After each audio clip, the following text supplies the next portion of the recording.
Hi, I'm Sarah. This is Turn Back Time on day 51. Well, I slept. No weight loss, but I did lose 1/4 of an inch off the right thigh and the right calf. And I do feel so much more refreshed. The dawn birds are also quite gorgeous.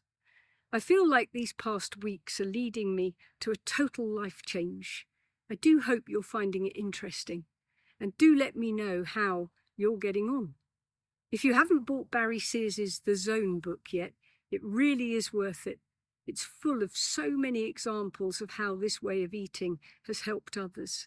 My own Turn Back Time book, While Chocolate is Good for You and Rice Cakes Are Bad, is a follow-on from his, with a roundup of everything that I've been talking about in these podcasts, plus a vast number of balanced recipes to show you how to follow this easily.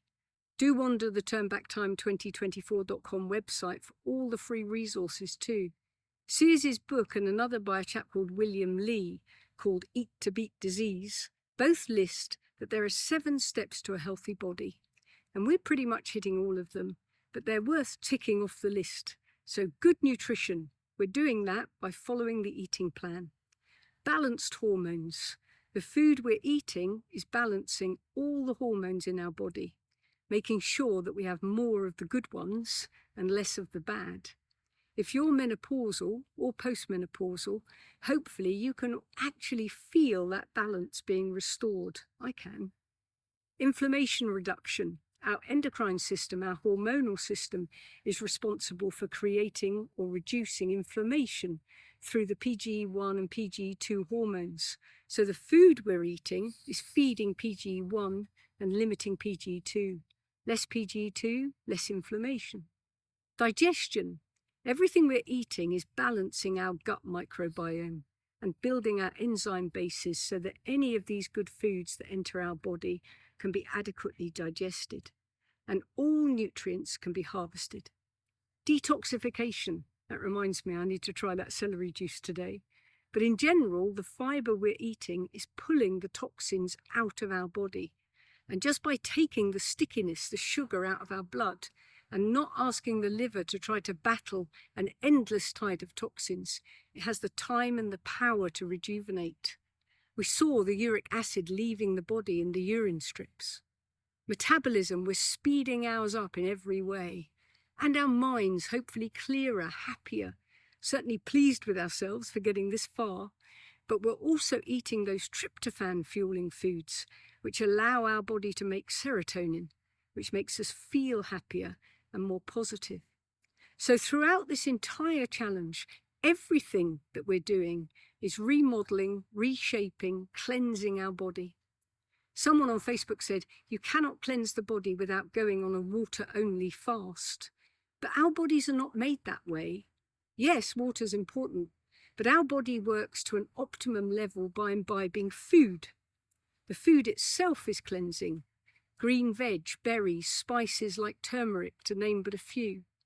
Dr. William Lee said all the human body really needs is fresh food, light, water, oxygen, sleep, exercise, love, connection, meaning, and purpose. Before we started this challenge, how many were we actually hitting? How many of us had something we believed to be a disease? But now, since eating this way, all symptoms of that apparent disease appear to have abated. Did you know that up until recently there were more than 14,000 medical diagnoses, but there are not 14,000 symptoms? So any one symptom might have hundreds of possible diagnoses. And so many of those diagnoses simply explain what the symptom is.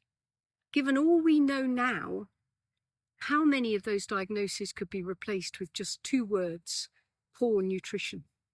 Instead of going back to basics and looking at all the issues associated with not eating the right things, and indeed eating all the wrong things, and eliminating them from medical textbooks, the International Classification of Diseases textbook expanded from 14,000 medical diagnoses in ICD-9, published in 1977, to 70,000 codes in ICD-10, published in 1990. And then it was rewritten again in 2022 to 120,000 codable terms. Codable terms means the number which can be put on an insurance form to tell the insurance company what's wrong with the person. How did we get more than 100,000 new illnesses in 50 years?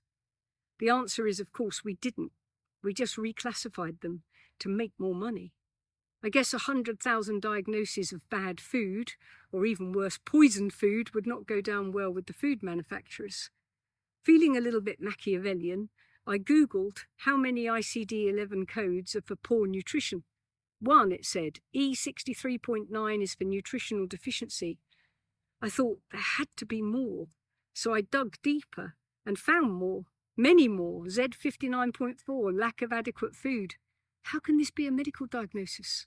Z72.4, inappropriate diet and eating habits. There are hundreds of them, strewn throughout the manual and all labelled nutritional disorders. But people just need to be shown how to eat, preferably by doctors, because half of the population will only listen to a doctor. But do most doctors know what the exact balance needs to be? Thankfully, we're helping ourselves. No codes for us, not anymore. Until tomorrow.